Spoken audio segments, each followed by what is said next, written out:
Hello തുടരും എന്ന ചിത്രത്തിന്റെ first day Tamil Nadu box office collection റിപ്പോർട്ടാണ് ഇന്നൊരു വീഡിയോ ഭാഗത്ത് നോക്കാൻ പോകുന്നത്. വീഡിയോയിലേക്ക് മുൻപ് വീഡിയോ ലൈക്ക് ചെയ്യുക, ചാനൽ സബ്സ്ക്രൈബ് ചെയ്യുക. ഈ വരുന്ന ഏപ്രിൽ മെയ് മാസം അങ്ങോട്ട് ധാരാളം ചിത്രങ്ങൾ OTT റിലീസ് ചെയ്യും. നമ്മുടെ ചാനൽ ഭാഗം പരിശോധിച്ചാൽ നിങ്ങൾക്ക് ആ വീഡിയോയ്ക്ക് കാണാൻ വേണ്ടി സാധിക്കുന്നതായിരിക്കും.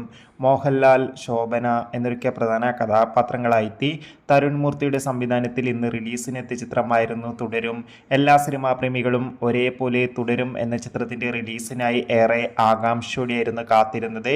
ഫൈനലി ചിത്രത്തിൻ്റെ first day Kerala box office കളക്ഷന് പിന്നാലെ ഇപ്പോൾ first day Tamil Nadu box office collection റിപ്പോർട്ടൊക്കെ ആരാധകർക്ക് മുന്നിൽ പുറത്തുവന്നുകൊണ്ടിരിക്കുകയാണ്. ആദ്യ ദിവസമായ ഇന്ന് തമിഴ്നാട്ടിൽ അത്യാവശ്യം മികച്ചൊരു ബുക്കിംഗ്, മികച്ചൊരു അഭിപ്രായമാണ് വന്നത്. അതുകൊണ്ട് തന്നെ 30 ലക്ഷം മുതൽ 50 ലക്ഷം വരെ കളക്ഷൻ നേടിയെടുക്കാൻ സാധ്യതയുണ്ടെന്നാണ് ട്രാക്കിംഗ് റിപ്പോർട്ടുകൾ സൂചിപ്പിക്കുന്നത്. കാത്തിരിക്കാം കൂടുതൽ ബോക്സ് ഓഫീസ് കളക്ഷൻ